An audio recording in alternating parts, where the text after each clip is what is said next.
And soon the channel will be live. And there we go. Hello everyone, and welcome to Watching 100 Movies. I am Christiana Ellis. I'm Mike Mateen. And tonight, we're continuing to watch movies. Even though we have finished the original 100 movies, we are still finding that there's other good ones out there. So, tonight, as decided last week, we had kind of a theme where we each chose an animated movie to watch and discuss. And so tonight, we're talking about Coco, Pixar's 2017 movie, and Spirited Away, the Hayao Miyazaki Japanese animated movie from 2001. And that seems great. Both of those are good movies. So, which would you like to talk about first, Mike? Let's do Spirited Away. All right. I'm interested to hear your take on it. Okay. Well, the short version of my take on it is that I love it. I wonder if you being interested to hear my take on it means that it didn't do as much for you? Yeah, it's not my favorite Miyazaki, so I'm curious what resonates so strongly with you that you chose it over other ones. Okay, yeah. Well, to be sure, there are a lot of great Hayao Miyazaki movies. I don't think there's a single one that I don't like. But I think what resonates for me in this one, even though, so there'd be lots of things in it that I could point to as good and that I imagine we'll talk about. But I think overall, the thing that pulls me back in every time is really just Chihiro's kind of journey of discovering within herself the capacity to be brave and selfless and, determined and, willing to work hard and do scary things when necessary to help the people she cares about. And just watching her go on that journey, from the kind of whiny little crybaby that she is at the beginning. I'm using the term that they call her in the script, Yeah. but certainly, when we first meet her, what we see is her basically being a grump, not willing to listen to her parents try to cheer her up. She doesn't want to move. She's complaining about everything. She sticks her tongue out at the new school out the window. She's petty about whether or not she's ever had a bouquet before. And it's just ordinary things like that. And she doesn't want to go anywhere or do anything. She's scared. She's clingy. But over the course of the movie, by necessity, she finds within herself this reservoir of strength that, as she kind of forces herself to try to do things that she never would have considered trying before, she discovers that she is capable, and this confidence grows in her, and this kindness, and this ability to think of others, and I love that journey that she goes on. Yeah, that makes a lot of sense. Yeah, that journey was definitely there, and that I saw. I guess it just didn't resonate for me as much just because of how much style goes into the movie. I think that maybe distracted me Okay. more than anything else from that thread. Not that the other ones don't have the same kind of over the top stylistic ones. I think for reason for this one, I think it was just a little more distracting for me. So when you say style, what are you talking about exactly?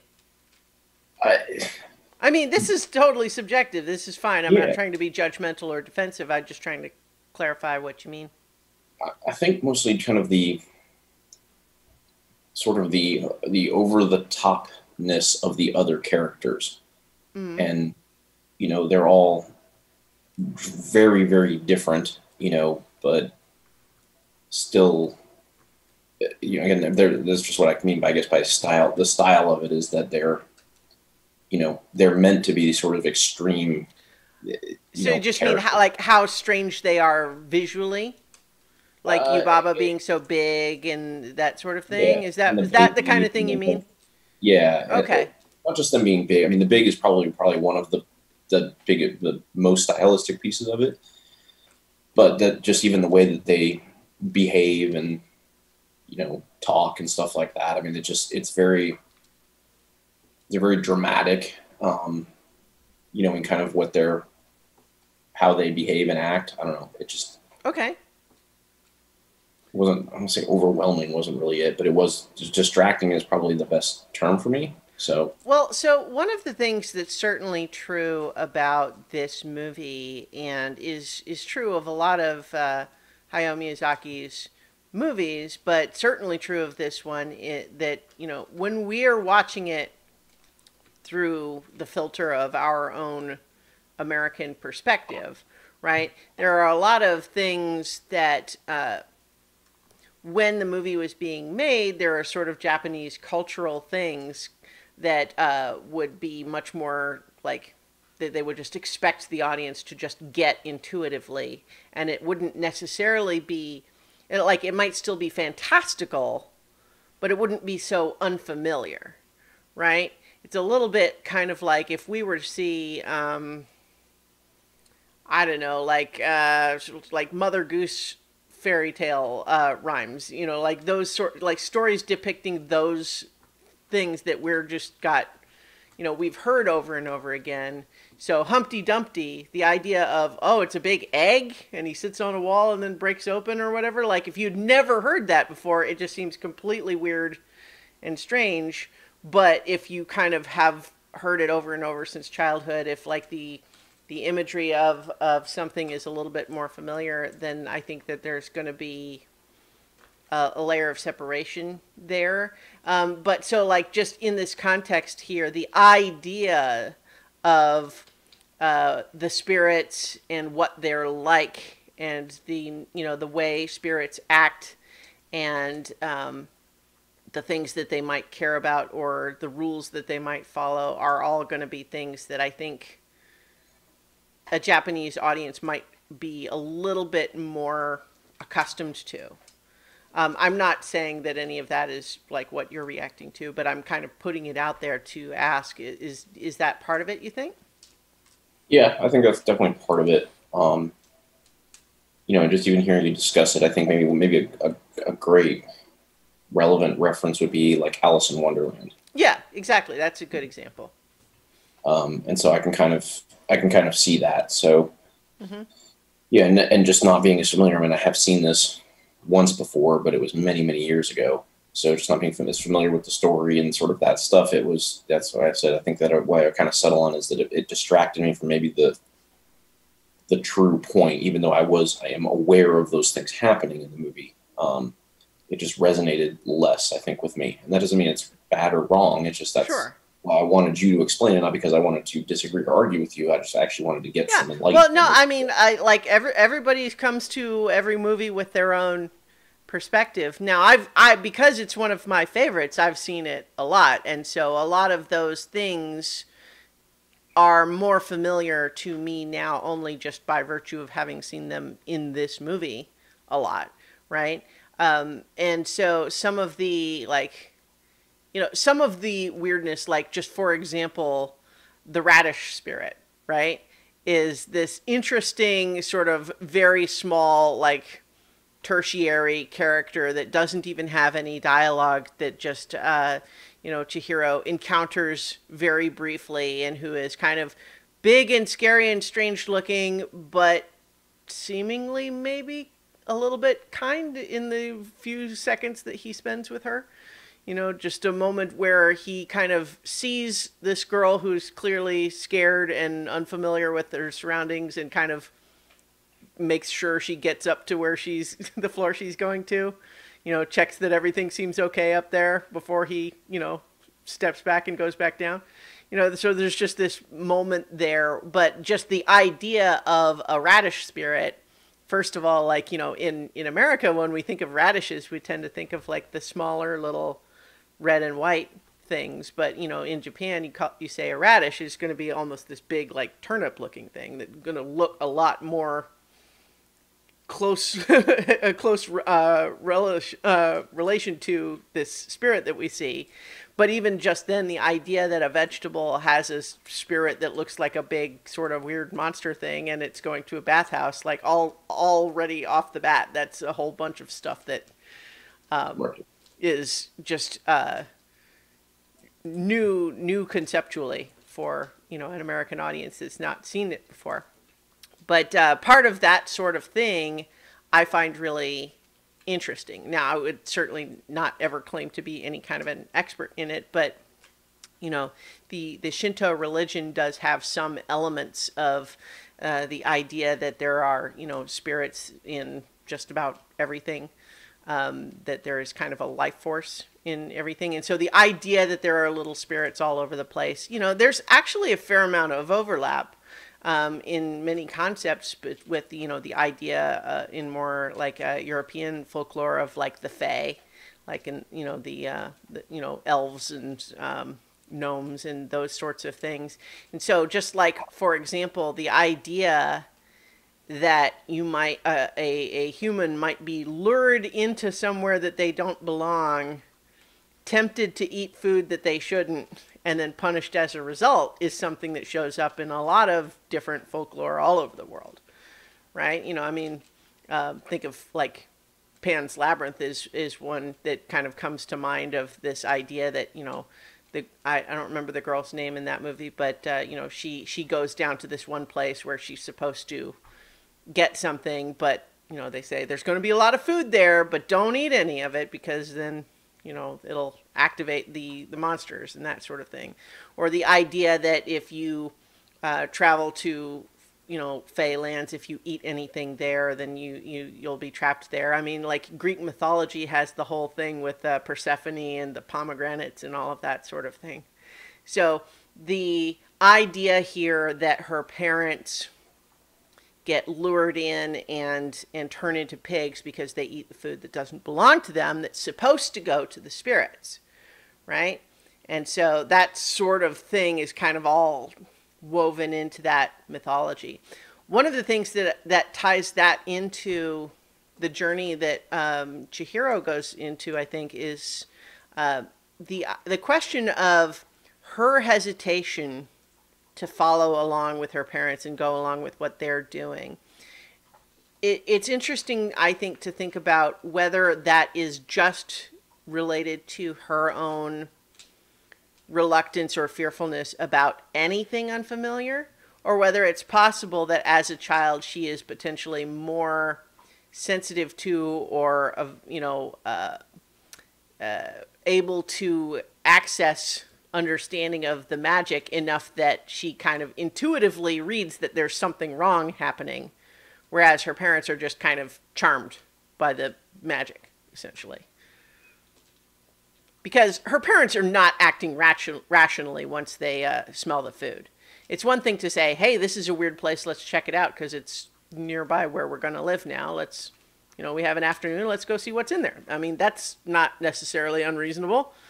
But the idea of, hey, this weird abandoned theme park where there's no one around, and here's all these rundown restaurants, but here's a whole bunch of really strange looking food, and it's one thing to say, oh yeah, we'll pay for it later, but we're just going to sit down and start helping ourselves. Like at that point, I think we're meant to understand, like, something's happening here. These are not reasonable actions anymore. Right. Mm-hmm. Yeah, and I think even that, like,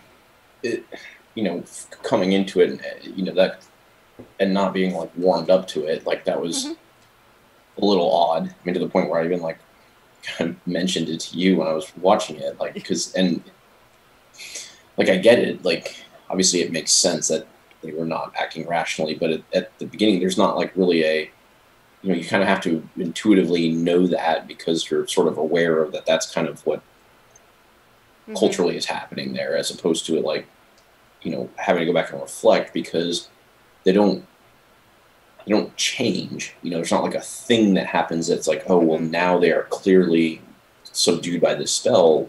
They just start doing things that they would normally not do. Yeah, I mean, I think that there's there's kind of an ambiguous progression in the whole thing, right? You know, because the movie makes sort of note of them crossing through that tunnel in the original, like in that first sort of structure they encounter, right? Where they hear the train and then the wind, you know, Chihiro says the wind, it's pulling us in, that sort of thing, right? So once they're through there, that's kind of when they're sort of in this quote unquote other place, right? And but yeah, so it's, you know, I think we are meant to understand that something's a little bit strange, a little bit off, even though we would not necessarily find ourselves doing what Chihiro does. I think we're certainly in her shoes during those sequences, up to and including when her parents are just sitting down to start eating and stuffing their faces and being kind of like they don't care that she just kind of wanders off. And, you know, so like it's supposed to seem a little weird there, I think. But I mean, obviously, you know, I think part of the idea is that this is a fairy tale. Or Alice in Wonderland, right? It's supposed to have sort of a strange alien logic to it. You know, it's a little bit more dreamlike. It's following different rules. But I think one of the things to talk about too with this movie is the dub versus the subtitles. I watched it the first time with the dub because that's how it was distributed in American theaters way back in 2001. And so that's kind of the way I'm most familiar with watching it, even though I have watched it the other way also. Did you watch it with the dub? Yes. Yeah, I think that's generally what I recommend for people with this. And even though can be a controversial thing with a lot of anime, I think the Miyazaki movies in general, Disney puts a lot of time and resources into giving these movies very good dubs. And so, you know, we have the voice actress playing Chihiro in this is actually the same as who plays Lilo in Lilo and Stitch. Which, yeah, certainly if people didn't know that already, like you watch clips of the two movies and it's very clear that it's the same kid, even if you didn't just look at the cast list. But one of the things that I think can be interesting to talk about is the differences between the two, right? Like, for the most part, the translations are pretty close. But the English dub does make some effort to try to change the wording and the timing a little bit so that it will match the animated mouth movements. Right.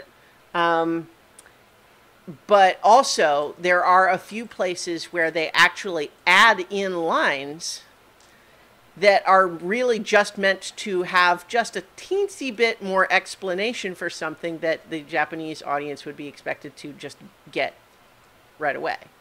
For example, when Chihiro sneaks away from her parents before they've turned into pigs and looks up at this big structure and says, "Oh, it's a bathhouse," right? That line is not in the original version, because the assumption would be, well, it's obviously a bathhouse. That's what bathhouses look like.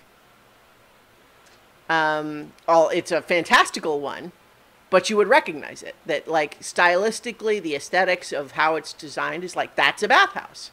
So adding a line like, "Oh, it's a bathhouse," or later when she sees... she's looking around for where did Haku go, and then she looks up and sees the dragon in the sky and says, "Oh, Haku's a dragon?" Like, that's another line that they added because they figured people who are more in tune with the Japanese mythology that this is basing on would get that without needing the line. But they add it just because they're finding these little places where it's like, well, let's make sure people understand that and don't think that the dragon is a separate, unrelated thing. But I think it is useful. I mean, oh yeah, no, I agree. I'm not criticizing it. I just think that, you know, that's where a lot of the differences come down to. But one of the other things that I think is maybe interesting to talk about in the context of this movie and its structure, some of the things I like about it, that I think I like about a lot of Miyazaki's work is there's not really bad guys in or villains in the classic sense, because even the characters that we're occasionally struggling against or scared of have that side of them, but then also have other complexities about them. For example, Yubaba, right? Like, obviously she's scary, she's threatening, this idea that, like, oh, she turned Chihiro's parents into pigs, she's stealing, Sen's name, she keeps other people prisoner, she's kind of just a mean boss, and she's greedy otherwise. But then there's also the elements of, like, Haku, basically tells Chihiro, it's like, no, ask for a job, that's what you need to do, don't take no for an answer. And so sure enough, Yubaba tries a couple of times to get her to go away, but then eventually does give her a job and reveals it's like, oh, why did I ever take that oath? So apparently she has an oath that she swore once upon a time that she considers binding, that anyone who asks for a job, she has to give them one. And she has her baby that she cares about, and you start to, some of her priorities shift a little bit, like in our understanding, when you understand that she's basically an overprotective mom with an unusual kid. Yes. And so, but then there's also, her sister Zeniba, which again, kind of confusingly for our eyes, looks identical to Yubaba.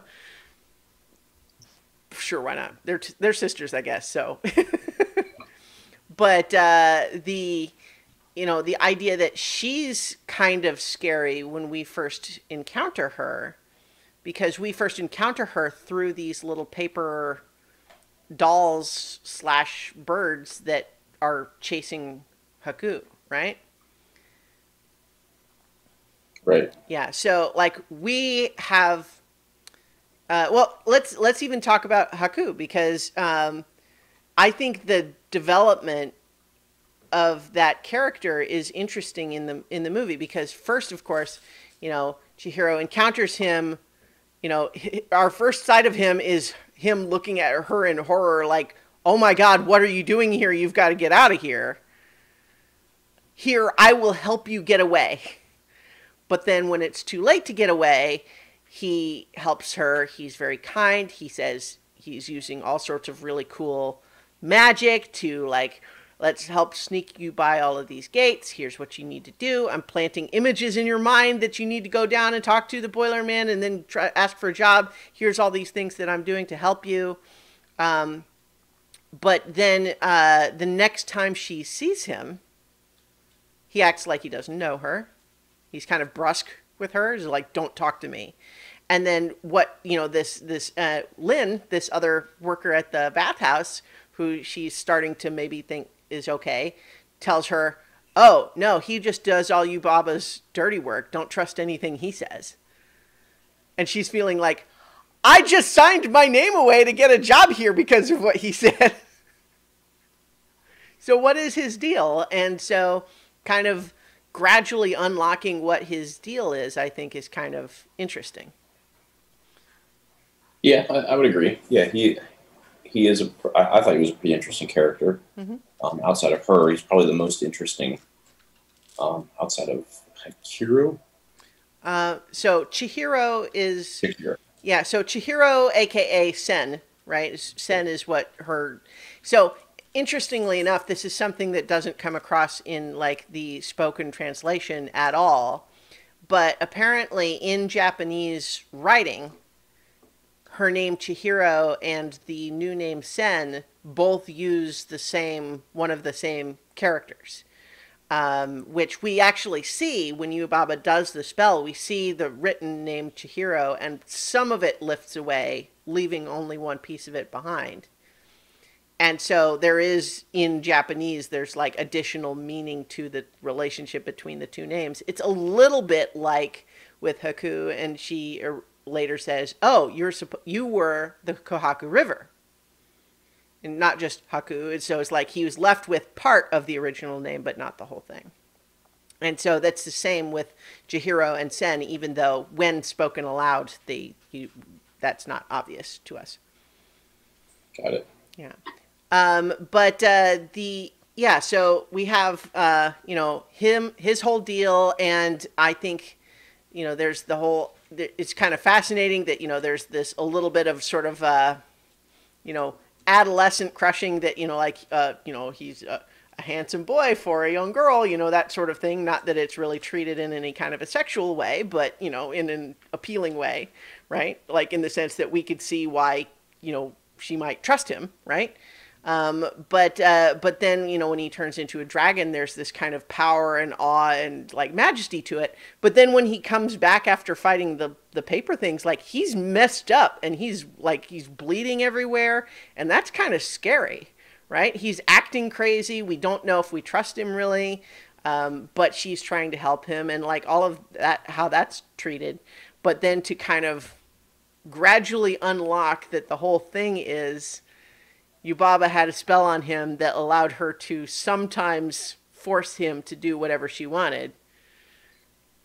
And that was kind of like, so when she used the river spirit medicine to make him cough up the seal and there was the slug and everything. So like, obviously this is the ins and outs of how the magic works that is not really plot so much as just like, it is her decision. So she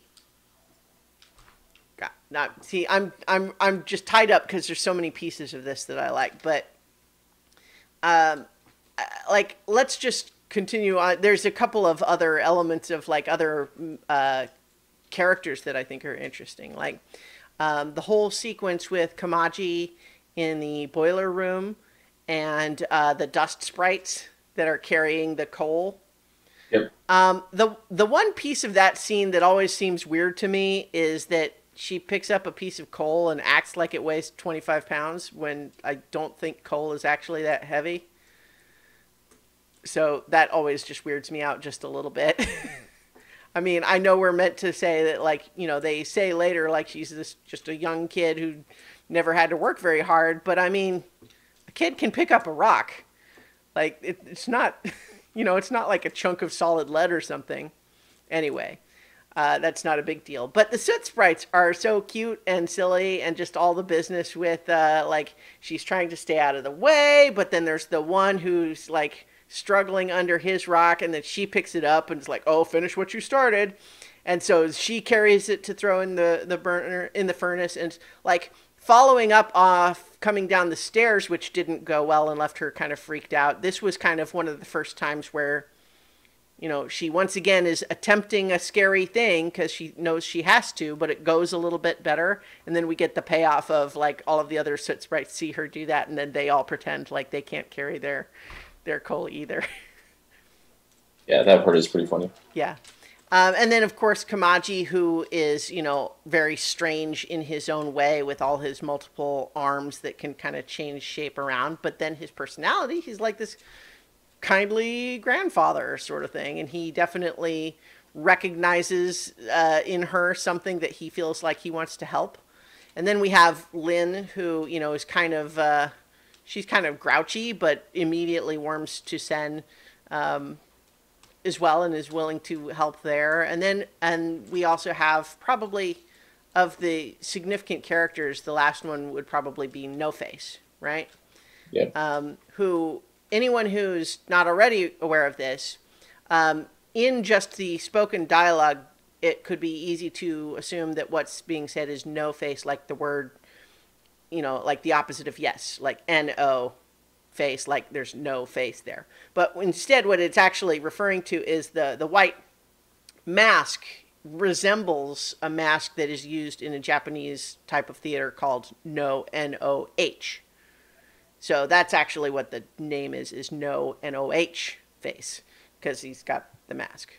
In case anyone didn't know that, just because I was confused when I saw it the first time. Yeah, I didn't catch on that. Yeah. So. But so he is a good example of a character that I think really exemplifies Chihiro's journey, because there's an element to which when we first see him, we see him a couple of times where he's a little bit creepy. Like, what is this guy? What is he doing?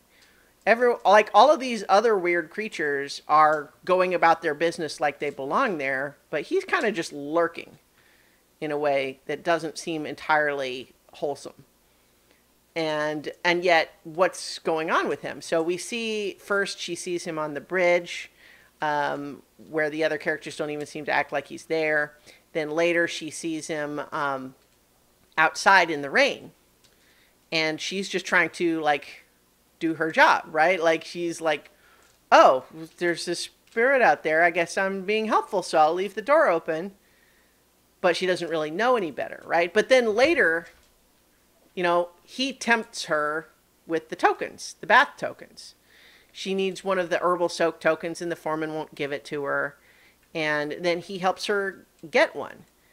And at that's where we're starting to say, okay, so he's a little weird, but he's friendly, like he's helpful. But then when he shows up later with a big double armful of the tokens, I think that's where we and Chihiro are rightly going, wait a minute, something's off here. This doesn't feel right. We didn't ask you for those. I didn't need them. Why are you like, are you? But at the same time, we don't know, is it sinister or is it just he's trying what he can think of to be friends, right? You liked it the last time I gave you a token, so I'll give you more. But she, you know, says no, and then later that, of course, sets up his whole thing. But it's nonetheless, even once he later starts giving in to this greed and swallowing people and turning into this gigantic monster who is, you know, demanding possession of everything, and in particular her, because up to that point she was the only character that had ever refused him, right? Right. And so, but for her to recognize in him, this is not an evil being that must be destroyed or even defeated.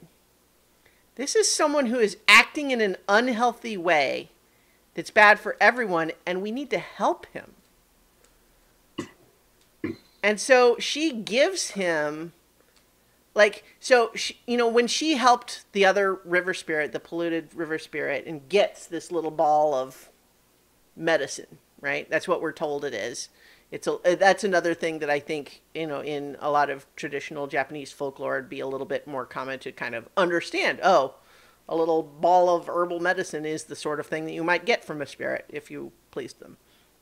But she has been holding on to it because she's thinking, this is how I help my parents, right? Like, and so she had already given part of it to Haku to help him break the curse, but now she's giving the rest of it to him because she's saying, what you need is not to be opposed, but to be assisted, because you are, you know, you've given into greed that's not good for you, and we need to help you. But at the same time, it's this element of recognizing the danger and treating that with respect, but nonetheless the attitude of it being helpful, like, I'm trying to help you, and I know you're chasing me and you're going to try to eat me, and so I'm running away so that you don't. But then later, as he gets weaker and weaker, as he's throwing up all of these other people that he swallowed, we see the point where it crosses over to where she could easily escape him. But she slows down to keep drawing him out, right? Like she actually makes sure she doesn't lose him because she's trying to keep him. She's trying to draw him all the way out of the bathhouse. And then last but not least, you know, once she is leaving now to go to the train station, he is now reduced all the way back to what he was when she first met him. And, you know, even though Lynn, who we've come to kind of trust, is right there saying, you know, hey, no, get away, go away. She's like, no, you know, let him, you know, he's fine. Let him come. It wasn't good for him there. I'll take him somewhere that's maybe better. And then from there on, he's like, You know, he's forgiven. Everyone acknowledges it wasn't good for him to be there, but you know, he's a friend now. And then we're happy when we hear later that Zaniba is going to let him stay with her, and it seems like a better place for him. And like, I think that's just the sort of narrative that you don't get a lot of in Western storytelling. Yeah, I agree. He was, but I think it also to my point earlier. I think that's part of what makes it confusing because Mm-hmm. it's not. It's sort of unexpected and a little bit disconcerting. Like, wait, he's good again, or good sort of. Not really. Mm-hmm. He's not. He's just not bad, you Mm-hmm. know.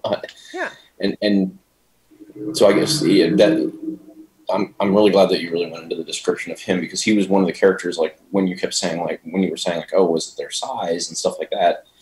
This was the one I was kind of referring to with like, no, the way they behave is also a little Mm-hmm. what I was calling stylistic, but I think it's more like Uh, culturally, yeah. culturally, you know, Yeah. and There's that a little bit of like it's they're not following classic Western archetypes. right. And it's not that there aren't Western characters who are good become bad because of a certain motivation, and when that is solved or whatever, then they become good again. And so it just happens Mm-hmm. in a just a different way, you know. And again, I think that reflecting on this and then the stuff with the parents, I think part of what I was missing is not just that these things. It's not just the stories culturally, but that the cues that this is how this is happening, Mm-hmm. I think are a little different. Like the trigger where you would say, oh, okay, now I understand. Because I get that when the parents went into the village that they were in a new place, that they had Mm-hmm. transitioned somewhere, but they behave very similar to their normal selves at the beginning up until a certain point, and that transition is really odd. Just like his transition Mm-hmm. is really odd, and where he at the beginning, yeah, he seems kind of lurky and scary, but Mm-hmm. then he's friendly. Then he's like really, really mean, Mm-hmm. and then he's kind of friendly again, but you're not really sure that he was ever really friendly, more as just doing his own thing. Mm-hmm. It's just really hard to follow all of that when you're not as familiar with it because it's Right. not whatever you would put into the storytelling that would trigger the audience's understanding that this is what has now happened. Mm-hmm. It's not. It took more work for me, I think. Yeah. Well, and I mean, I that's not unreasonable. Like that's it's Yeah. less familiar, but I think that's one of the things that is a trait common to a lot of Miyazaki's work, which is to say that there are not traditional villains in the way that we think of them. Like we're going to talk about Coco, um, but like De La Cruz in that movie is a bad guy, right? Like we don't realize that at first; it's a reveal later on. But like he's a bad guy. We are happy that he is utterly defeated by the end, right? Right. But in Miyazaki movies, I think Castle of Cagliostro, which is one of his first, and he's working in like licensed material from like he doesn't own the character of Lupin the Third in that movie, and so that story has like a fairly standard bad guy, but most of his movies don't. Like, so earlier you mentioned this wasn't your favorite. What were you thinking of other than this when you think of Miyazaki movies? I mean, I really like Howl's Moving Mm-hmm. Castle. Um, I've enjoyed My Neighbor Totoro. Mm-hmm. Um, it's a little odd for me, the two, from what I remember, but Yeah.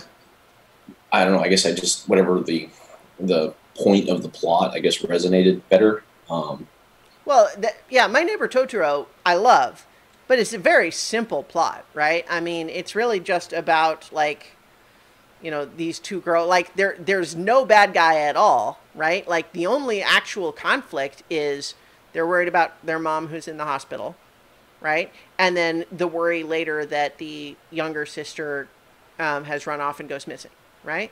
Like, that's the only conflict in the movie is they're just worried for each other's safety. There's no bad guy at all. There's not even an antagonist really. So it's just a matter of making your way, in this place, and making friends with these strange nature spirits who live where they live, right? But so one of the other examples I was going to cite as far as this concept is Princess Mononoke, because Yeah, well, I do know that one. Yeah. yeah, and because that is a good example of a movie where there are certainly characters that oppose the goals and aims of our main character, right? The lady Yaboshi, I think it's Yaboshi, who runs the Irontown village, right? She definitely is trying to kill this powerful nature spirit, and we have our hero Ashitaka, who thinks that that shouldn't happen because the right thing is to make peace with the nature spirits, right? And so in that context, we could say, well, is she the bad guy? And there's also that monk guy who's basically just trying to make sure that he works for the emperor, and he's trying to make sure that no one else gets enough power that they can threaten the emperor and maybe make some money. But while those characters may be doing things that oppose our main character for motivations that our main character disagrees with, what we also see is that, like, this lady who runs Irontown is doing what she's doing because the spirits are hurting the people who live in her town. She's trying to protect them. She gives ex-prostitutes a better place to work, and she protects them and takes care of them. She has even people with leprosy who would normally be shunned or even just cast out of their village altogether. She takes care of them. She gives them medical care. She gives them meaningful work. She takes care of them, and she's doing all of these things that are not incompatible with her belief that industry and human development is more important than the nature spirits.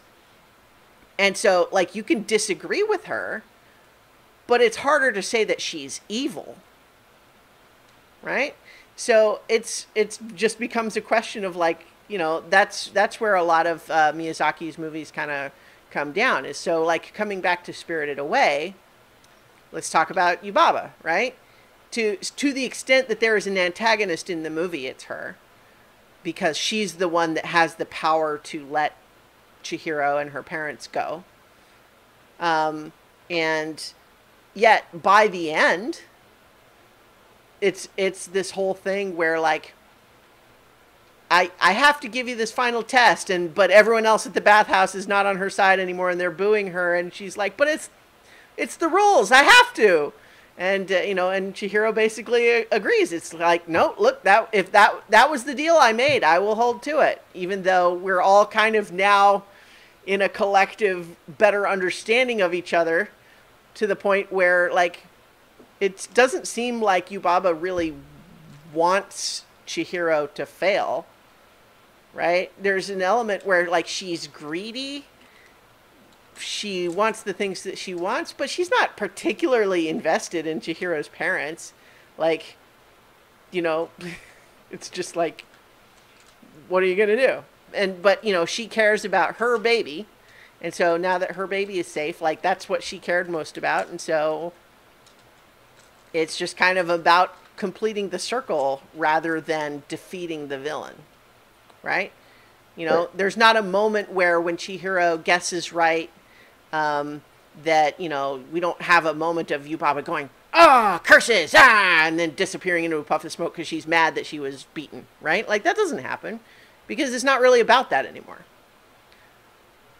It's more about Chihiro, like, symbolically completing the journey that she's been on this whole story. Right, and that definitely got that part because that part's framed in a more classical storytelling sense. In that, I don't even butcher the names, but the young boy, the dragon. Haku, yeah. Yeah, he says at the beginning, it's one of the first conversations he has with her, is to make sure that you, when you get the chance to see your parents again, that you know which one is which. Right. He doesn't say that you're to be able to separate them from other skeletons that were turned to pigs. But yeah, it foreshadows that, right? It foreshadows it, right? So that's a more classical storytelling framing. And midway through, she has the nightmare where she is brought the medicine, but she can't tell which one is which because she's worried about that. You know, so you know, you're so right. That one, that's like I said, a little bit more classic. So I got that, and I did enjoy, you know, kind of that conclusion for sure. And to your point, that I definitely got that. You know, it's very obvious that Yubaba is not trying to do anything more than that, and is not frustrated when she does win. It's just like, all right, you won. Yeah. Well, it's it ties into it wasn't even like winning at that point. You know, it was more like I have to do this, and you were successful, as opposed to like you beat me. You know? Well, there's a little bit of element like that they don't hit really hard, but in terms of the spirits and the way they work, like Yubaba obviously has a lot of very powerful magic, right? But there are a lot of things that she does and acts like she's doing them because she has to. It's not that she is choosing to do it because she wants to do it that way and could do it another way. There are lots of times where she is acting as though she is bound by rules, right? And so, for example, you know, like there's the moment where the stink spirit is coming through before we kind of know what the deal is with that. Like, she does not tell them to turn it away, right? You know, she and the oath where she gives Chihiro a job, and so like the test at the end, like they like even the baby whose name is Bo, but they don't really say it very often, so it could be easy to miss that entirely. But it's basically like lecturing Yubaba and saying, like, if you are mean to my new friend, I'm not going to like you anymore. And this is where Yubaba is saying, but I have to. And she's acting like, I don't want to make you upset with me, but it's the rules, right? A deal's a deal. Like, I have to follow the contract that we made. It's a magical agreement. And so I think there's interesting elements of that. But then that whole climactic sequence is also just so celebratory in the sense that everybody else there is now cheering for Chihiro, right? Because everyone was mean to her at first except for Haku, you know, and part of that whole thing was just the bit about like, oh, she's a human, and for that means she smells bad to everybody else. But then, you know, we see basically all of the rest of them observing her transformation as she, you know, becomes this better, more courageous person, a hero, right? You know, she saves the day. Like, first of all, she's the one that they think they're kind of punishing her by giving her and Lynn the job to clean the big gross tub. But then she kind of accomplishes that better than they expected. And then, you know, they're saying, okay, well, the stink spirit, none of them want to do it. So they make her do it. But then she discovers, oh, it's actually something else entirely. And she does these things that they wouldn't have wanted to do. But then it saves the day and everyone's happy. And then she saves everyone from No Face too when he turns into a monster. And so, like, everyone else in the bathhouse is cheering her on there at the end, right? You know, and in fact, there's a whole bit where, like, you know, they all boo Yubaba from, you know, for making her do the test. But Yubaba doesn't act like, no, I will make her do the test no matter what, and if I'll turn her parents into bacon or whatever, right? Like, it's not about that at that point. Like, and so I think that's interesting, you know, just the complexity that it gives that character instead of making her just a traditional bad guy that we want to see defeated. Yeah, I appreciate you taking me through that. I definitely have a better appreciation for it now, and even, you know, just to kind of close my thoughts out on it, like that final sequence when Chihiro comes and what we're talking about with Yubaba is saying, well, you have to do it. And now she boldly steps in and says, I will take the test. Yeah. You know, and to see that now, how that was so indicative of this transformation that she went through. Like, I got what I wanted in this conversation, and that you enlightened me to understanding a little bit more of the nuance that of what makes this an impactful story, you know, reflecting back on it. So that's That's me on it. All right. Well, So I'm great. good. So I could definitely keep talking about this movie, but I think it's probably time for us to go ahead and move on to our next movie for tonight, which Yep. While you're is shifting that, I'm gonna fill up my. all right. Well, so perhaps then I will just briefly talk a little bit more about Spirited Away. It did, on the year that it came out, back in 2001, it did win the Oscar for Best Animated Feature. And it was, I feel like it was one of the first years that the Best Animated Feature category existed. I don't. I'm curious now, actually. Because I didn't look up to see if that's true. I feel like the Best Animated Feature came maybe in the late 90s because it was definitely kind of following up on Beauty and the Beast getting a Best Picture, but everyone sort of feeling like, is an animated feature ever going to be able to win Best Picture? There might be this bias against it. Does it deserve its own category? But in any case, 2002 was when it started. So. Okay, so technically it was the second year of that category that it Shrek won the first one. So, I ought to revisit Shrek. Some of those early DreamWorks movies, I feel like because they got so bogged down in sequels, it's easy to forget how good the original ones are. In particular, I wasn't thinking this so much about Shrek as much as I watched a video recently that was just talking about how Kung Fu Panda was actually really good. And I certainly remember liking it, but I hadn't seen it in a long time. But so now that you're back, let's talk about Coco. Coco. Pixar's 19th movie came out in 2017. Set in a fantastical world inspired by Dia de Muertos. I guess is it strictly Mexican, or is it? I don't know all of the background. Yeah, it's strictly, or sorry, yes, it is strictly. It's a Mexican holiday. Mm-hmm. So, go ahead. So this was your. So why don't you introduce? Well, I was just going to say one of the.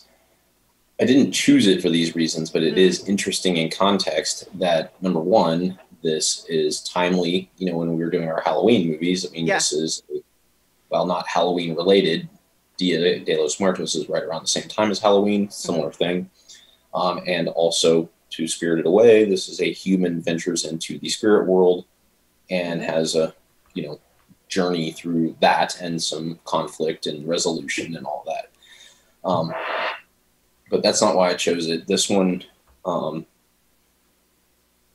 mean, just the simplest reason I chose this is this movie just delighted me when I first watched it. Mm-hmm. And I've, it was one of those movies where I wanted to recommend it to other people, but not even just to recommend it to other people and then have them go watch it. Like, I enjoyed watching it and showing it to other people so I could see it again. And that wasn't lost on this rewatch. Probably haven't seen it in maybe 2 years, 3 years even. And it was just still as magical and delightful as the first time that I watched it. Mm-hmm. It definitely holds up. It's the story, of a young boy who is in love with music, but his family forbids music because his great-great-grandfather left his great-great-grandmother to pursue a music career. At least that's what we understand at the beginning, and never returned. And so they have forbidden music, and so his love of music has to be kept, for lack of a better word, kind of closeted. I mean, he does play it in his own room only by himself. He's not allowed to do it. They've moved into the shoemaking business, and that's what he's expected to take on.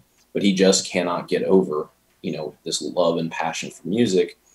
And then he comes to believe that this famous songwriter and performer, De La Cruz, is in fact his great-great-grandfather, because his great-great-grandfather has been removed from memory, which is important for a couple of reasons. One, because the idea behind Dia de los Muertos is that you put up an offering which allows the dead to come back and visit the living, on that day. And because he has been ripped out of all the photos and his memory's been cast out, he's never been allowed to come back. So they've essentially like punished him in, 2 lifetimes, Right. his, because of what he did, what they thought he did in his current lifetime, they are now punishing him in his afterlife as well. Right. But it also means that we don't know who that character is, which becomes important later. So it's a great mechanism, because it allows for that mystery, but with a reasoning that ties into the plot line, and is actually one of the sources of what Hector is trying, who ends up being the great great grandfather. What he's trying to achieve is to be replaced into the photo. So it has the two sides of it, which I just think is such clever storytelling, Yeah, agreed. So I adore this movie as well. What I was tempted earlier to finish the sentence of you were saying I just wanted to recommend this movie because, and I was like, because it's just so good. It's so good. I mean, it's just a good movie. Yeah. So you're right though that there is some similarity to Spirited Away in the sense that we've got a human / living kid going into the spirit world, but also in that we were kind of saying that there's this whole sort of landscape in there, not just environmentally, but of rules. Like there are rules and laws about how things work there that are not like negotiable, right? Like there's no one to appeal to say, oh, but we lost Hector's picture. That's not fair. We want to be able to go back, but but just like the rules of like, once everyone left, like the last person who remembers you dies, you fade away from the land of the dead, right? Like that rule is kind of implacable, right? There doesn't seem to be any way around it. But using those rules that are established in a very clear way lets them build this really elegant, solution and primary conflict, right? Like there's so many different layered conflicts in this, right? Because the primary ones are Miguel needing to reconcile with his family, that he loves his family, but he also loves music. And right at the beginning, at least, it seems like he is not able to have both. And it is potentially leading him in the direction that is what broke up his family to begin with, which is this idea that he might choose music over his family. Exactly. And it's this frustration where, like, he doesn't want to have to make that choice, but he feels like it's, like what they're the ones forcing him to make a choice.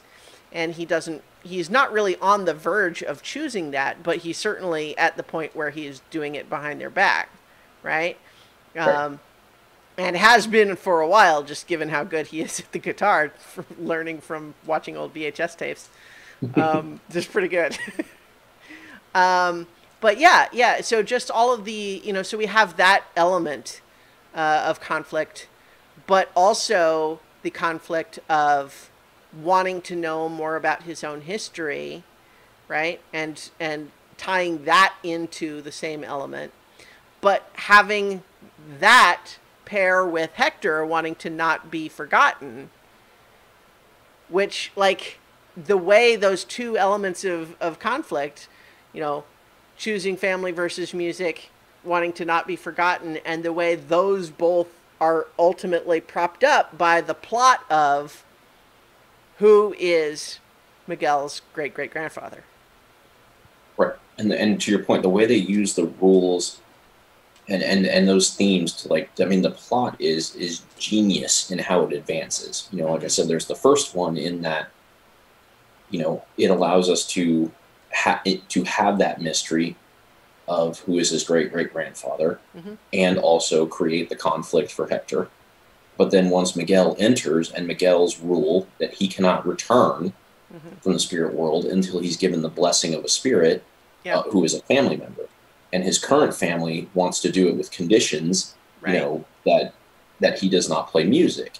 So he decides, I don't want your blessing. I'm going to go find De La Cruz. So we get an actual reason why he needs to go find De La Cruz, even more than I just want to, because he's in my perception, my great great grandfather. Yeah. He now also needs him to get him back home. Mm-hmm. And so the way that kind of weaves together, and then Hector, wants to be remembered. So he sees this as an opportunistic, we think. Right. We think of him as this, he's portrayed as sort of this. Yeah, it's opportunistic, but as we come to understand, for him, it's also, like symbolically life and death, right? Because it's one thing to be opportunistic, but it's another thing to say, I will literally disappear from existence if you don't help me. Right, but the reason I said opportunistic is because that's how he's painted at the beginning. Right, yes, is this guy, because he's trying to trick the he just wants to go back to the land of the living. It's not. And he's made to look more like a like a hustler and like all this kind of stuff. So that's who we think he is. Yeah. Which is also just a genius thing, because like it makes it very difficult to predict that that's what's going to be the outcome, because he's not portrayed as somebody that would have been in that position. He's portrayed, like I said, as a hustler. Yeah. And he's trying to take this opportunity.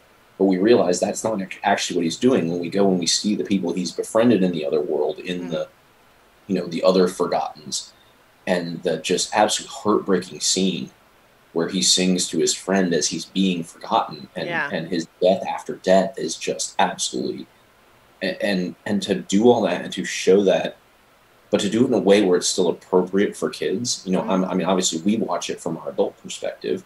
Yeah. But I would not be afraid to show this, to a kid. I mean, it's not meant to be for kids. I think it's rated PG, but so because there are it's rated PG. It's themes that are appropriate for everybody, but it does require somebody there to have that conversation with the kid. Like, it is literally about people being alive and then dead, and what that means when people die, and those are big questions for little kids. So I think that might be enough all by itself to have just made it PG.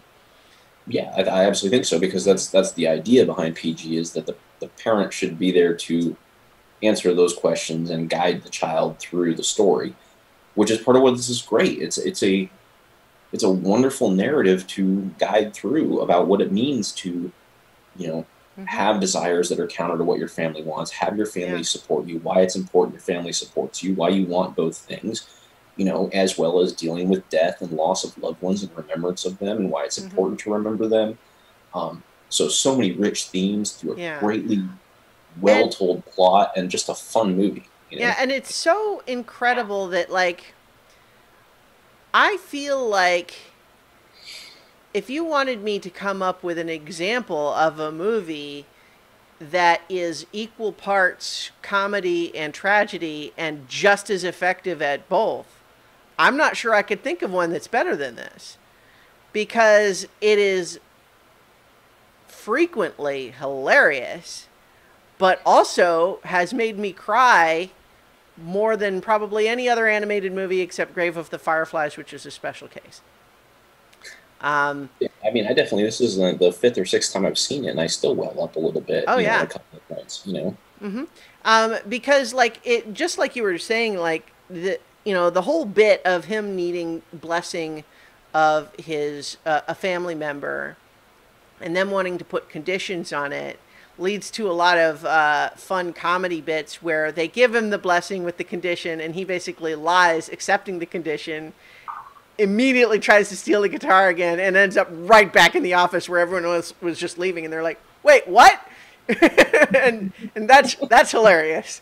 But then it produces then this whole chase where he runs away, they're trying to catch up with him, and it also produces the tension with him and Hector, because it's one thing when, like you said, we see Hector as an opportunist, kind of a hustler.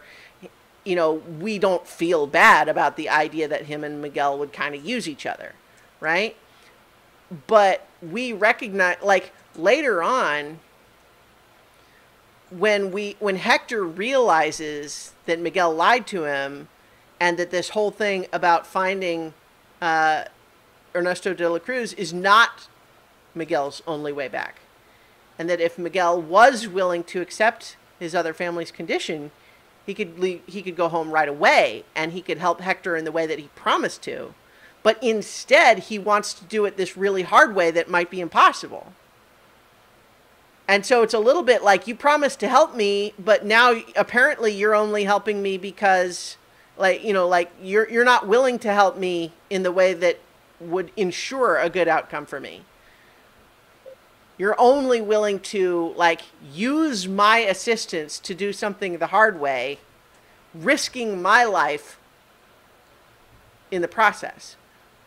And we can understand why, like, we know why Miguel's doing it, but it does start to also put in perspective a little bit this idea of, like, the tension of, we can feel like it is unfair for Miguel's family to insist that he give up music. But the things that Miguel puts at risk to avoid that do start to raise the question, right? Of, like, at what point is his insistence that it's unfair becoming selfish in its own right? Yeah, and that's where Miguel's growth through this whole thing comes. You know, Miguel starts this out, which is again, it's very appropriate for, you know, his age and what he wants. He wants things to be the way that he wants things to be. And he is determined that that's just how things should happen and that he will make that work. To the point, like you even said, it's even started at the beginning when he's like, well, screw it. Like, I'm back here, they're back in the spirit world, I'm going to take the guitar again. Yeah. You know, and not realizing there's going to be a repercussion to that. And for him to grow to the point where, you know, he, you know, starts to recognize that the family is more important and he's willing to take the blessing with the condition by the end, is just a great growth thing. And there's a couple of, like, fun, subtle parts to that too that I think are maybe underrated. Like, you know, like his relationship with Dante, the dog. You know, it's just sort of this goofy dog that follows him around. Then he hears, like, well, maybe he's my spirit guide, but he's just this goofy dog. Yeah. And then the dog saves him, and that's how he earns his, like, spirit animal stuff. You know, and it's silly and it's funny when he becomes a goofy spirit animal after being a goofy dog. But the idea that he was sort of dismissive of him as sort of this mutt that follows him around, to realizing that he is actually his companion that is going to save him and get him through things, is one more step in his maturity, and it's really, really cool. You know? Well, and there's all sorts of fun little details that really only pop on repeat viewings, like the fact that initially, you know, he's at this this sort of train station type place, and he's saying, "Come on, Dante, let's find my great-great-grandfather," thinking that we're going to go find De La Cruz. But what does Dante do? He grabs him and drags him into where he meets Hector. Right. So, and that, you know, at that moment, we're thinking, oh, he's a just dumb dog who doesn't know what he's doing. You know, or he's like, this guy can help you, or like, yeah. Well, but, like, Miguel, at very least, is feeling like, no, that's not what I said. You know, what are we doing? This is, you know, but, you know, recognizing now is like, oh, once we know the answer, is like, oh, no, he did. He did exactly what you said. He took you right there. It was tough. But yeah, so all of the tension feels very real and sincere and balanced so well with the moments of humor. It's really just incredibly well done and, like, elegant in that.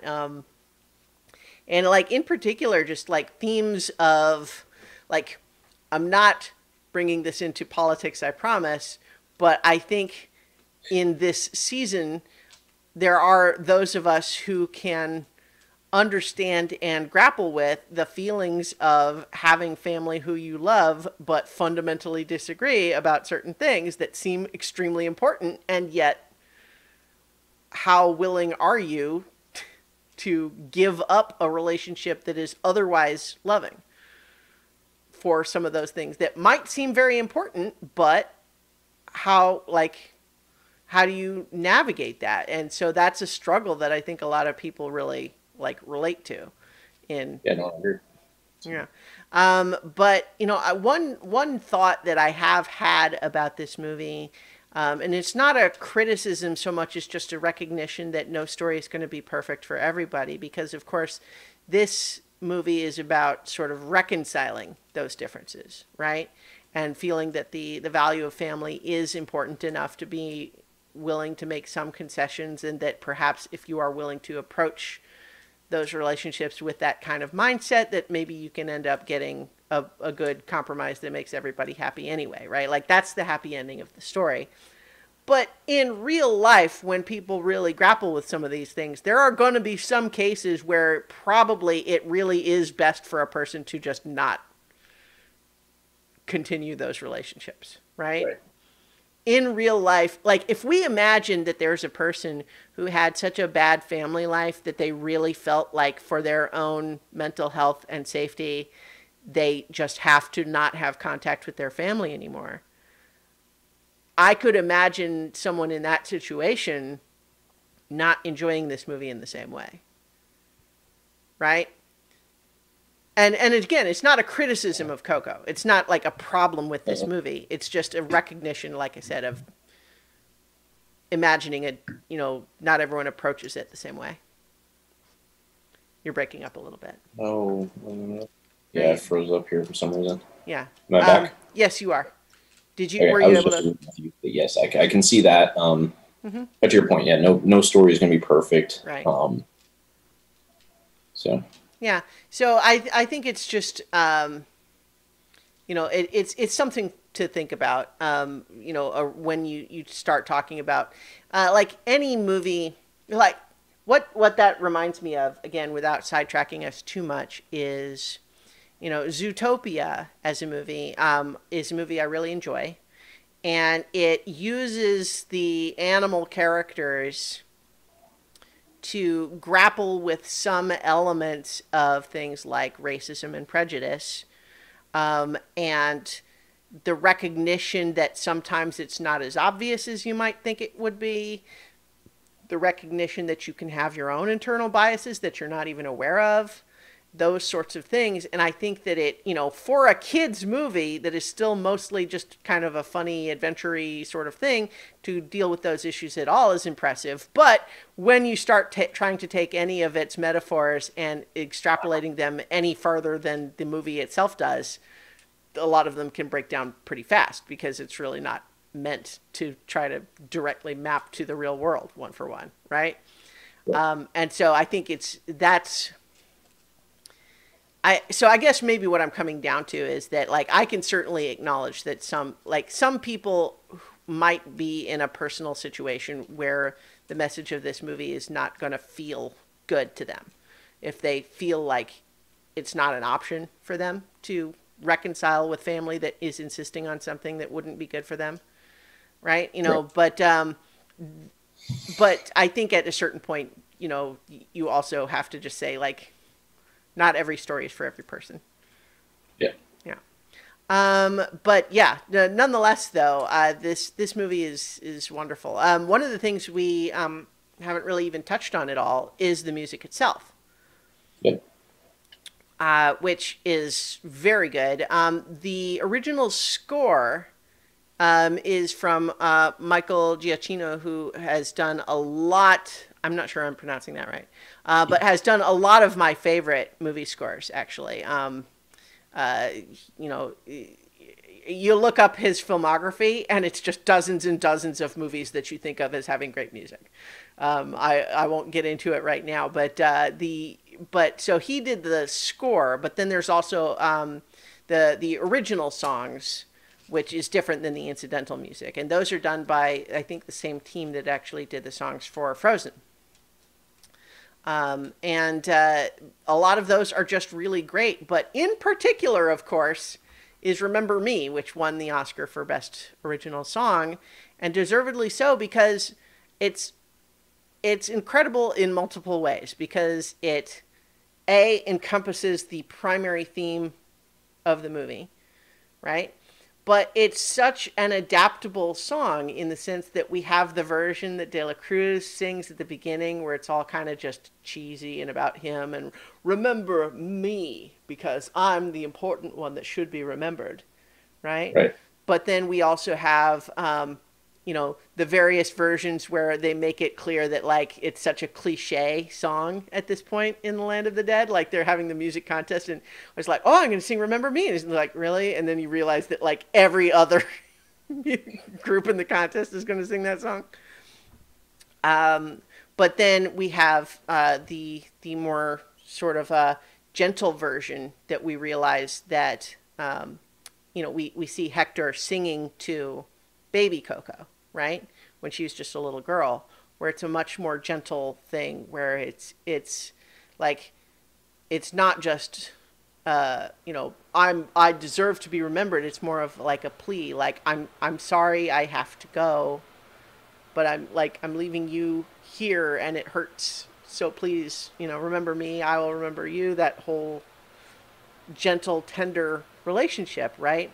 And then, of course, at the end, we have the, you know, the like climactic moment when Miguel sings it to Coco, and it's what finally makes Coco kind of come awake enough to remember her dad and reveal that she still has the missing piece of that picture, which is just such an amazing little clockwork piece, the final piece that just clicks into place. It's the last puzzle piece.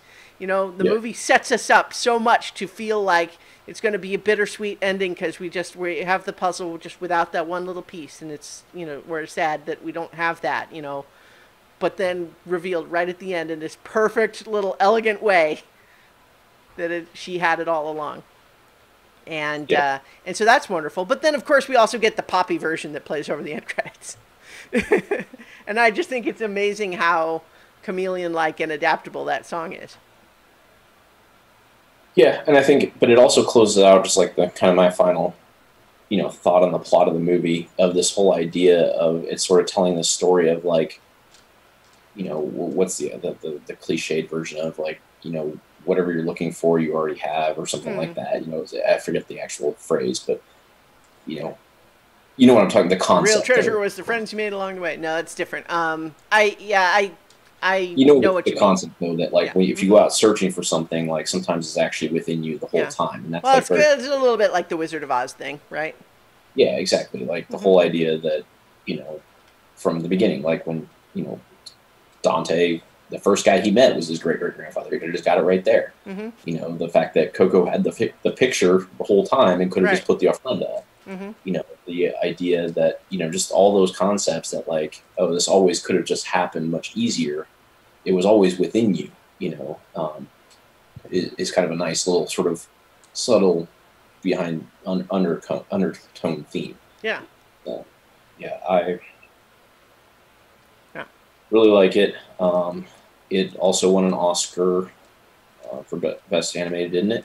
Yeah. It won Best Original Song and Best Animated Feature because, of course, it should have. I mean, it was just like, I remember that year just feeling like it really just would have been a travesty to see it go to anything else. Trying to remember, let's see what what it was up against that year. I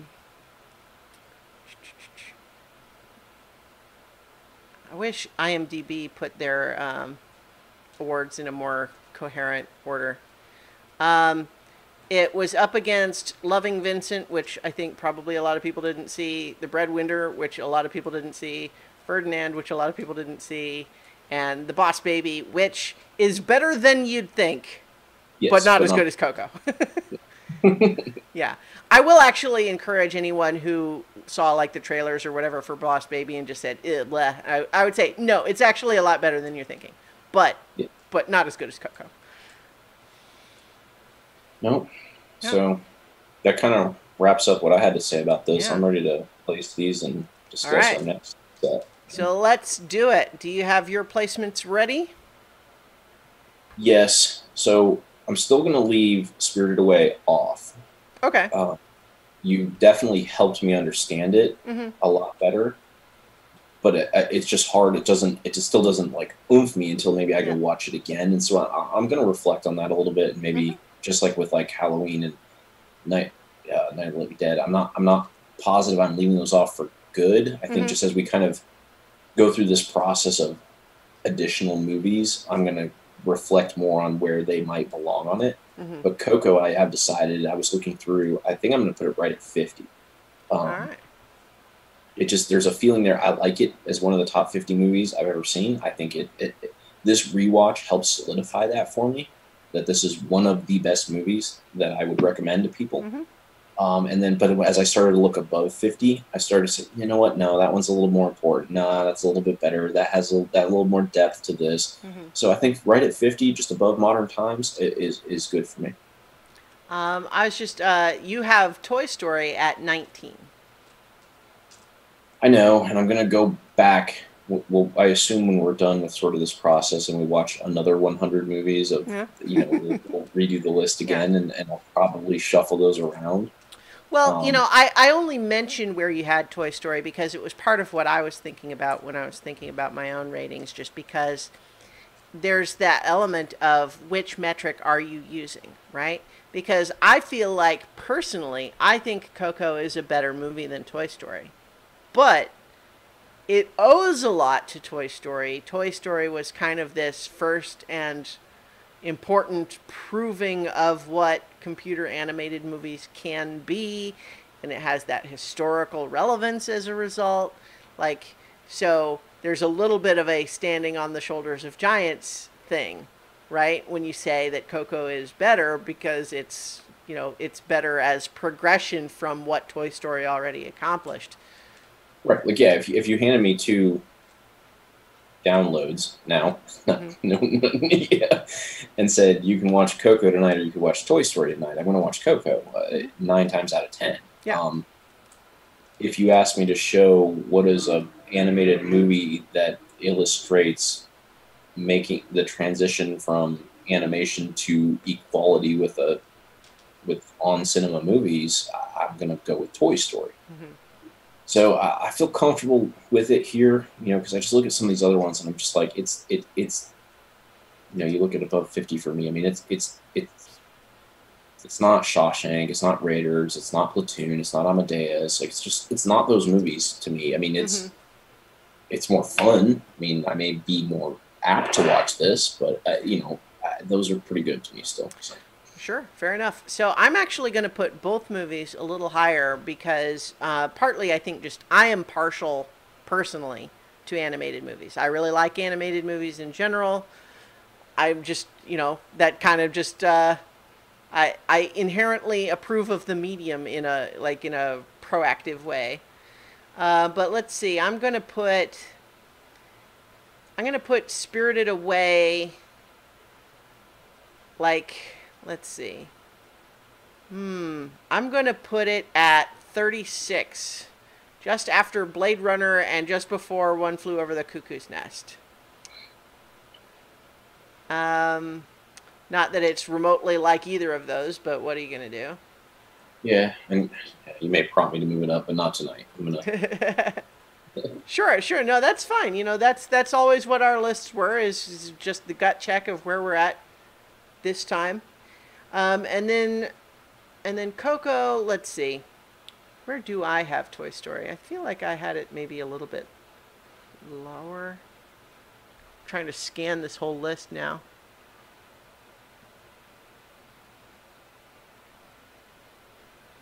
Gosh, I can't find it. While you're scanning it, I'm just gonna briefly talk about the fact that we didn't discuss that the movie is titled Coco, who is one of the subtly most important characters, Hmm. but is not a prevalent character on screen. Well, right. Like, I mean, even most of her screen time, she doesn't do anything. She's Yeah, she's literally just just sitting in old the and chair. she's about to pass away, and that Hmm. is part of the deal. Yeah. Um, but it's the point of that she's the linchpin between him and Hector, and the the idea of that linking you to your older generations of family is a important thing is conveyed in the title. Oh, okay. So I finally found Toy Story, which was it was throwing me because it's a different color because it was one of the movies that I moved um, previously. I have Toy Story right now at 33, and so I think that I gosh, I'm just torn because it's those different priorities, right? Because I like it more than Toy Story. You know what? I think it's fair because there are lots of other movies that we could say, evolved and progressed based on steps that earlier movies had taken. And yet, when we say that a newer movie has surpassed an older one, we don't hold it back for that reason, right? So it's important to recognize the historic importance, but that doesn't mean that we have to put a newer movie lower just because it's newer. So I'm actually going to put Coco uh, at 29. So after All About Eve, but before Maltese Falcon. Yeah. Well, by that rationale, it's going to end up in my top 20 when we eventually settle this. But we'll leave it for today, and we'll move on to our next category. Yes. Well, before we move on, one last thing that just occurred to me, just related to animated movies, is that we're probably not going to do another episode that is focused on animated movies right away. But the other movie that occurred to me as a movie I would absolutely include on the list is Spider-Man Into the Spider-Verse. That is a strong movie to recommend. I'm surprised we both missed that. It's probably recency bias in the opposite way. I think it's partly a recency bias, but it's also just an element of there are lots of good animated movies, and we just went with the ones that we each kind of picked first. But yeah, that one is. I think we're on the same page that it's incredible, and so worthy of being on the list. I think. Yeah, as we move to this selection, I think that's an interesting point that you just brought up, is so that when we decided these movies, these were just gut movies because we picked the category and then the movies within a minute. Yeah. And so when you just said, and which I think is important, I thought that was great. And rewatching it, I was like, wow, like that is my favorite animated movie that's not on the list. And so I felt justified in my sort of blink reaction when I had to pick an animated movie. Mm-hmm. Now, our next ones, we decided a week ago what we were going to pick, so we've had time to think through it, and we kind of talked. Well, I guess we decided in between, right? So, yeah, what we did is in between, since the last episode, we agreed offline what the category would be, so we weren't going to have to just pick something on the spot. But you suggested heist movies, which I really like the idea of because I really like heist movies. But one of the things that I think we discussed a little bit offline before making our selections was that that's a very malleable film genre, right? So what does it mean to call something a heist movie? Does it just mean that there is a heist that takes place in it, or are there other tropes that it has to follow in order to be considered a heist movie? Because, if something is a sci-fi movie that has a heist in it, does that make it a heist movie? Right. So there are definitely lists that is kind of part of it. And where I settled on is that I wanted the heist to be the driving factor of what occurred in the movie. Mm-hmm. Even if there are, obviously, for a good heist movie, there's going to be plot lines alongside the heist that is what we're relating to and going through the process with. Yeah. But the pure heist, and that helped me make the decision because, so I'll just give you two examples that got thrown out on either side. Okay. One was Inception is technically a heist movie. Yeah, because I would agree with that. But that movie is about way more than the heist. The heist is a God, what's the term? Not red herring, but it's MacGuffin. MacGuffin. It's not that exactly, but it kind of is. Like it's a thing to get you to do all these other things. It's not that. So I kind of put that one aside as much as I love that movie. Yeah. And then on the other side, Ocean's 11 is just stylistically all about the heist. Like that's the right down the middle, follows all. Like I think if we were to start laying out what are the tropes that we think of when we talk about a heist movie, Ocean's 11 is like that exactly. Right, but it would be like putting a team together We have the bad guy who represents the guy who's being stolen from. You know, all of those sorts of things. Yeah. But that's on purpose, which is what makes it good. But it is a completely stylized version that is just to tell that story. It'd be like if you pick Deep Blue Sea over Jaws, almost. Like, I mean, that's maybe an extreme example, but it's like, yeah, no, I can see that. Yeah, but it's one that really luxuriates in being what it is, as opposed to telling a more naturalistic story. Right.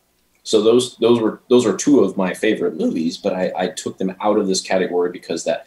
So I try to kind of play it down the fairway with the the heist has to be one of the most important parts of the movie, but it can't just be a movie that's about the heist, and that's when if you almost like if I built like this XY axis, you've got like Italian Job is probably skewing more towards Ocean's 11. Yeah. You've got like He is probably skewing more towards Inception, and so then I narrowed it down to basically a top three of what were they? The Usual Suspects, Inside Man, and I knew it was never going to win, but when I had to narrow it down to this, The Town. Okay, yeah. Was my third. I haven't seen Inside Man. Well, you are in for a treat, my friend, because that is my selection. Well, excellent. That's great. So I'll get to watch it for the first time. I'm aware of it, just never got around to seeing it. It's fun. And you'll watch it, but it's not as deep as like maybe like, and that's what I like about it. Denzel Washington and Colin Firth. No. Why am I blanking? Am I thinking of something else? Because once you say Colin Firth, like he reminded me of Colin Firth. It's not him. It's the. All right. Well. Yeah, I feel terrible. No, that's all right. We're gonna watch Clive Owen. Clive Owen. I didn't pull that. I just Googled it. So. Yeah. Well, so Clive Owen and Denzel Washington. It's everything of a trope of a heist movie, but with a super Spike Lee stylistic thing. Very character driven. You watch a movie like The Town, that's very setting driven. Like that's a very Bostonian, and there's sort of that's a really good one. And then what did I say my other one was? Oh gosh, you just said them. It was the Town and Inside Man, and I've forgotten. Now I have to bring I wrote them down because I wanted to like think about them. So let me just pull up my list again. I closed it out of my browser. It was The Usual Suspects. Oh right, yeah. And that one, it just, even though I initially identified it as following that, it's about way more than the heist. And so while I originally put it in there and didn't have it in the Inception, I just kind of cast it out. As much as, again, I love that movie, I just decided, what, this isn't heisty enough. And that's why I went with Inception. Yeah, there's also the element which is going to matter more to some people than others, perhaps. But Kevin Spacey is prominent in it, so it's like... Which is, I hadn't even thought of that, honestly, which is why Baby Driver didn't look into my list. Yeah, so it's really unfortunate when something, happens where, like, you end up with something retroactively tainting a movie that was great, and now you have to kind of think of it with an asterisk. That's frustrating. But so I feel good about my choice, I think, and I'm feeling better that you haven't seen it, because I'll be interested to see your take on it, because it has the tropes, but that's not exactly what it does. So it's different. We'll see. So I don't want to give too much. Sure. So yeah, some of my thought process echoed yours to some extent, in the sense that, like, there's a lot of different ways that you can go. And so one movie that I thought about but ultimately rejected is the first Mission Impossible movie, because I would say, while it's not primarily a heist movie in the sense of like what we've said, I think it would more appropriately be an action adventure movie. That said, the theft of the knock list from that security room is certainly one of the more iconic burglary scenes in all of cinema history, I think. I mean, it's been parodied to hell and back with him coming down on the cables and he can't touch the floor and he can't make a sound. He has to catch the little drop of sweat before it touches the floor. All that stuff, right? Yep.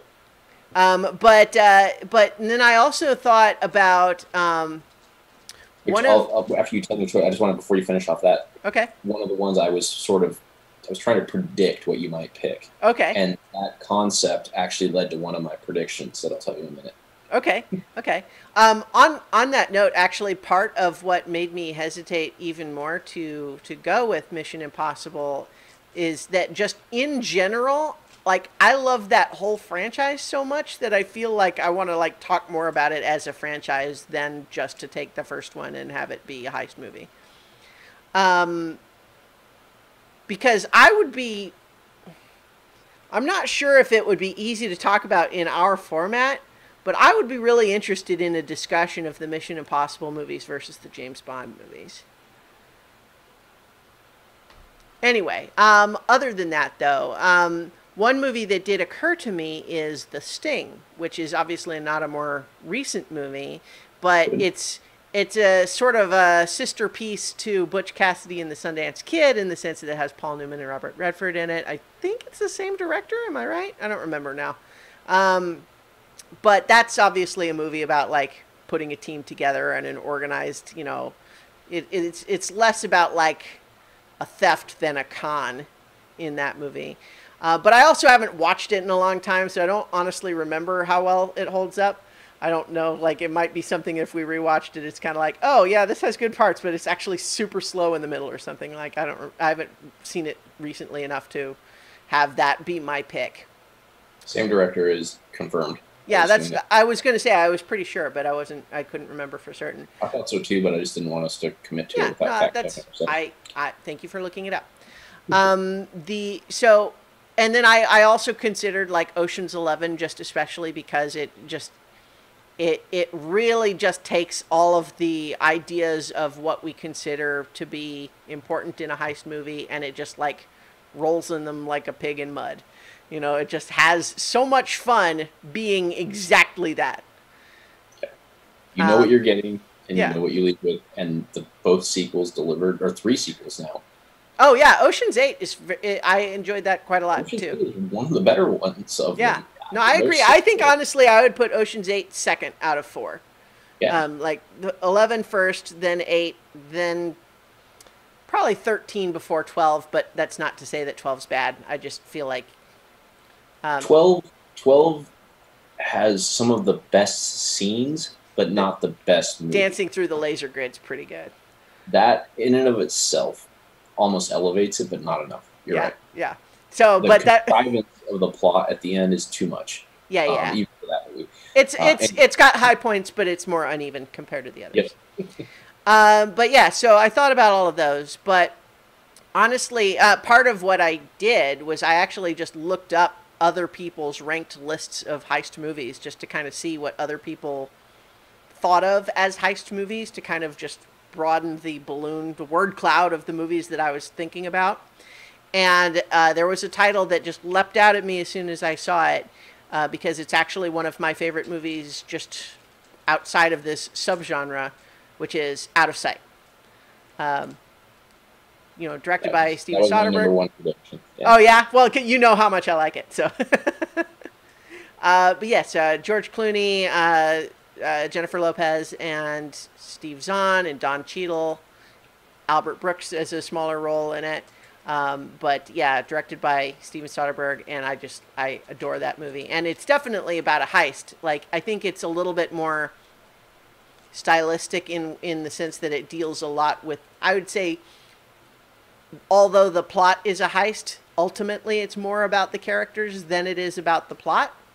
But the plot is definitely a heist. It's this plan to steal the diamonds from Albert Brooks's house. So, yeah. Yeah, and so is my movie too. I mean, I'm not disputing it. I'm just, that those are its heist movie bona fides is all I'm saying. So that was definitely my number 1 prediction for you. if unless you had decided it wasn't heisty enough. And then Hmm. my number two prediction, just because I know how we like to sometimes tie movies to themes, I thought you might have gone with Entrapment because of having Sean Connery's Oh yeah, participation. yeah. You know, that's another one that I remember enjoying but haven't seen in a long time. Yeah, and it's good enough that it would have been fun to rewatch as part of this Yeah. process, but it is probably not. Well, and it of course has the whole laser It's a grid. better movie for what you're trying to do. You picked Yeah. a movie that is actually a better movie. You know? Well, Yeah. and the primary thing I remember from Entrapment actually is that it has the Catherine Zeta-Jones laser grid bit that the dancing through the laser grid bit in Ocean's 12 is lampooning. Yes. Um, but yeah, um, I have that in the same place in my head as the Thomas Crown Affair remake, the one with Pierce Brosnan. Yeah, that's fair. Yeah. So in any case, next time on Watching 100 Movies, Heist with Inside Man and Out of Sight. And Okay. so, in the meantime, hey everyone out there, watch good movies. Sounds good.